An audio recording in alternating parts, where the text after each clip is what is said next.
Hey, it's Clay. Welcome to another video. Today, I want to take a look at a wireless microphone system. This is from a company called Phenyx Pro. It's the PTU-2U-2H. It's a really nice wireless microphone system.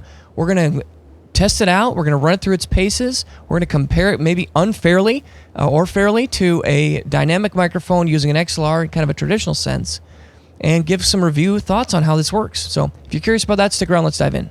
So first, I want to talk a little bit about what you get. In this unit, you get two of these handheld microphones.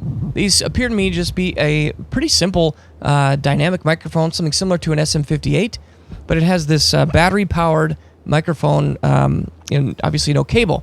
It takes two AA batteries, and then over here on the back of my desk, I've got the head unit, and that plugs into the rest of the computer. So let's take a look at my setup, and I'll walk you through how everything's all connected, and then we'll hear some sound clips. Alright, I've got the unit out, got it all set up, wanted to show you how everything is connected. It's actually dead simple. I've got a power plug here that's going to my power strip. Then I've got two XLRs. At the back, there's a couple options. You can run this like TRS cable or TS cable, I'm not actually sure if you want to sew them together, but I wanted to run them independent. So I've got two XLRs and I'm going into my audio interface. Then you've got the four antennas that get plugged into the back. That's it. Then these are the two microphones. You got to put batteries in. They unscrew two AA batteries. If you press and hold this power button, it turns on. You can see here I've got group 16, channel 28. And then right here you can see this one is group 16, channel 28. So if we talk into this mic, you can see that the level is starting to peak there. This all was extremely dead simple. You've got a power switch right here to turn it on. Here's a volume knob for each channel.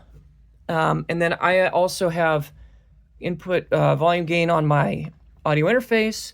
And you can see I've got, if I tap the mics, they're peaking the channels here. So I got to admit, I was a little bit concerned that this would be challenging to set up, but I have literally never worked with wireless gear before. This was dead simple, very easy to use. So I was very happy on how simple and easy it was to get set up. Okay, so then you do have some control here on the head unit.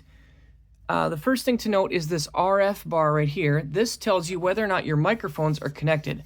Right now they're on. If I press and hold the power button, you can see that one went and turned off. If I tap it, it's not on. If I press and hold, the microphone turns back on, my RF bar went back up. So I think that's kind of giving you your strength of connection signal. You also have your frequency here, and this can be changed by using the set function, these up and down arrows. Next, it also has this AF signal here. That tells you the audio signal. So if I grab this microphone, hold it right up to my mouth, you can see right now that AF level is spiking up. That's because it's picking up the signal from my voice. If I take the microphone away, you can see it goes down. So that kind of, you get your audio level there. It also will show on the unit itself that AF level. It's got those four bars there at the bottom. That's also giving you kind of a visual depiction of the strength of your audio signal. Now, if you press the set button, you can also get some advanced control. If you press it once, it says IR. That's the IR synchronization to help it get it synced back up with one of your microphones or maybe with something else that you wanted to sync with it. If you tap it again, now we're changing our group. So if I go up and down, I can actually change the frequency that I'm being transmitting on so I don't interfere with any other devices. And then the channel helps to kind of fine tune that. SQL, that's squelch. That's kind of a feedback, auto feedback control. You can turn that up if you wish.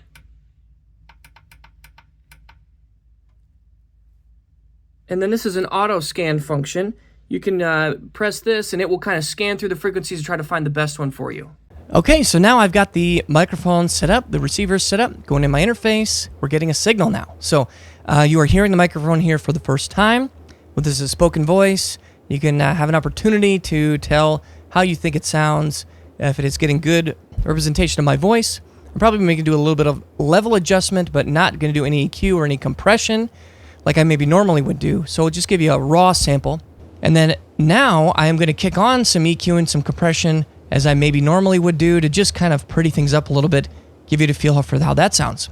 Now I'm very curious to listen back to the clips and to kind of get some impressions on the tone of the microphone, see how they compare. What I'm going to do next is actually kind of an apples and oranges comparison. It's not going to be fair, but I don't care. I'm going to take these microphones and this wireless setup, and I'm going to compare it to using an XLR cable and a microphone that I would typically use to record with. We're going to use this guy. This is an SEV7. It's a dynamic microphone, kind of in the vein of a Shure SM58, but made by the company SE. I have found this to be a really nice microphone. Works well for my vocals. I use it all the time for recording and for live playing. And so now what I'm going to do is play an acoustic track, sing a vocal over top of it. We're going to do one with the wireless mics. We're going to do one with the SE microphone. If I was really doing this in the studio, I probably would pick a large diaphragm condenser microphone to put on the acoustic guitar. But just for simplicity, and because I'm assuming there's a dynamic microphone in here, we're going to use this SE and just kind of see how they compare. Very curious to see how they, which one you guys like better. So let's go ahead and dive into that test now.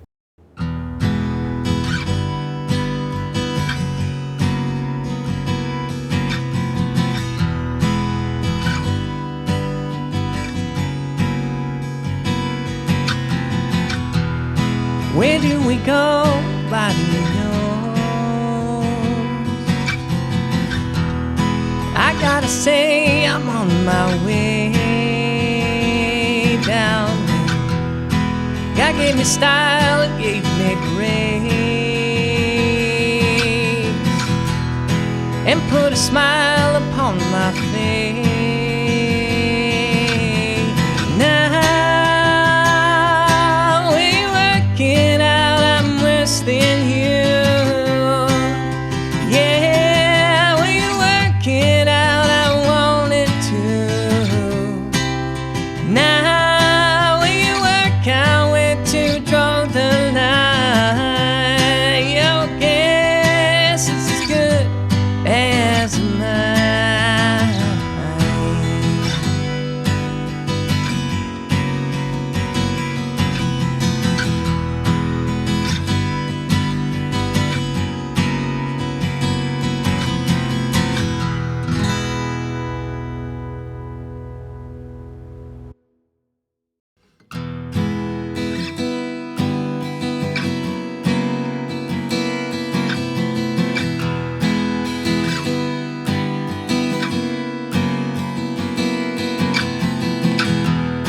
Where do we go? Nobody knows. I gotta say I'm on my way down. God gave me style and gave me grace, and put a smile upon my face.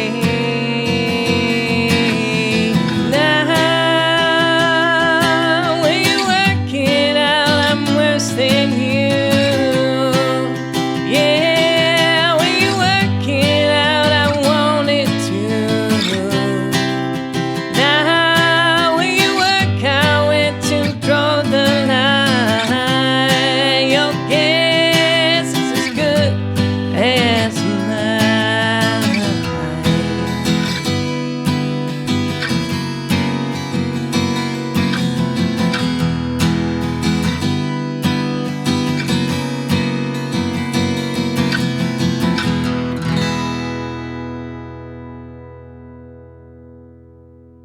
Now when you work it out, I'm worse than you. Now when you work it out, I'm worse than you. Yeah, when you work it out, I wanted to. Yeah, when you work it out, I wanted to. Now I'm going to do a very crude test. We're going to try to see how far away I can walk from the wireless receiver. It's right there in the corner of my desk underneath the pink guitar. And I'm going to walk out of my studio room here in my basement. And we're going to see how far away I can go. All the way over to the other side of my house. We'll see if the wireless range were to work just fine, I'm probably at least 50, maybe even further away at this point. I'm complete the other side, and we'll see if we have any trouble with things cutting out. Okay, so I noticed that when I am monitoring the sound in my headphones with the Phenyx, I'm hearing a little bit of a high frequency, kind of a whooshy noise type sound. It's just kind of a blanket that sits on top. When I was doing the mixing and listening to the track, I really didn't hear it. I think it just kind of collapses into the noise. You don't really notice it. But what I want to do is I've got both the microphones here connected, and I'm going to try my best to set the input gains to be the same and then record silence. Basically, I'm just going to hold the microphones in my hand, and then I'm going to boost the gain like 20 or 30 decibels so that whatever noise floor is there gets completely amplified up, and we'll see how they compare. So let's test them both right now.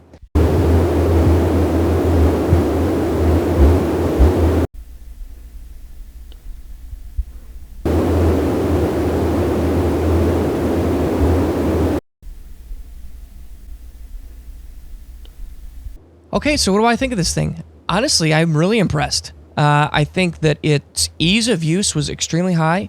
I basically didn't look at the manual at all. I just kind of plugged everything in. All the wires were very obvious where they would all go. I turned the head unit on, I turned the microphone on, and boom, it worked instantly. So, that was very, very simple to get set up, get up rolling. I thought it sounded really good. Actually, listening to the clips, I was very impressed with the tone quality. I was expecting it to be a little bit worse, to be struggling a little bit compared to the hard microphone. There is a difference, but I did not think that it was trailing behind in terms of sound quality very much. And I think, especially in the A-B really close clips, I think you can really hear that it competes very nicely. I will say I did notice or hear just a little bit of a high-end kind of a type of a frequency or a noise going on with the wireless unit, which again, I think I kind of expected that. But honestly, it was not as present or as problematic as I thought it might be. And so definitely something that I'm going to be willing to work around, just given the tremendous benefits. And, I'm not saying this is going to replace my studio entirely, but if I am going to do some live performance, I'm definitely bringing these along. Or if I'm doing some recording here in my studio where lugging some cords all hither and yon is a big hassle, I'm going to be using this. So I'm pretty happy with this. If you're looking for a wireless setup, I think this could be a big success. And so hope you guys enjoy this. Let me know your thoughts and comments down in the comment section below, and we'll see you again soon. Thanks. Bye.